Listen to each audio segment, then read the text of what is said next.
রাজনৈতিক দল, রাজনৈতিক বন্দোবস্ত। অনেকে আছে যে আগে পিতা পুত্রকে চালাইতো, এখন পুত্র পিতাকে চালায়, এই ধরনের একটি রাজনৈতিক সংগঠন আছে। সেই রাজনৈতিক সংগঠনটি যখন স্লোগান দেয় তখন বলে আবু সাইদ মুগ্ধ। কেন? অসীমে অ্যালার্জি। কেন? ছাত্রদল করে বলে অ্যালার্জি। এই অ্যালার্জি দূর করেন। আমার এখানে যে শহীদ বোনরা আছে তারা সহযোগিতা পায় নাই কেন? আপনাদের প্রত্যেকটা জায়গায় জুলাই ফাউন্ডেশনকে বিচারের কাঠগড়ায় দাঁড়াতে হবে। কেন আমার ভাইরা বিচার পাবে না? কেন ইউসুফের কবর এখনো হচ্ছে না? তার মায়ের এই কান্না।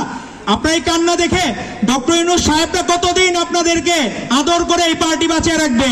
ডক্টর ইউনূস সাহেবরা তারা দেখেন আজকে এই শহীদ ইউসুফ, শহীদ ইমন, শহীদ রাসেলের মতো ছাত্র দলের 142টা পরিবার আছে। আপনি কখনো বলছেন যে এই ছাত্র দলের ক্রেডিটকে আপনারা দিয়েছেন কোনোদিন?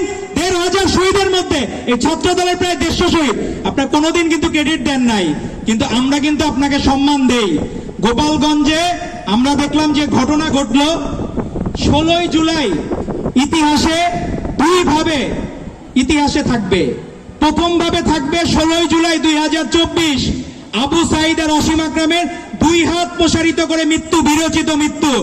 বাংলাদেশ যে বীরের জাতি সেটি প্রমাণিত হয়েছিল 16 জুলাই 2024-এ। সেই তার একই বছর পরে, ঠিক 1 বছর পরে সেখানে আমরা দেখলাম যারা খুব হুঙ্কার ছাড়ত, যারা অনেক কিছু মাস্তানি করত, সেই মাস্তানরা, হুঙ্কারকারীরা 100 জন মানুষ নিয়ে নাকি গোপালগঞ্জ দখল করতে গেছিল।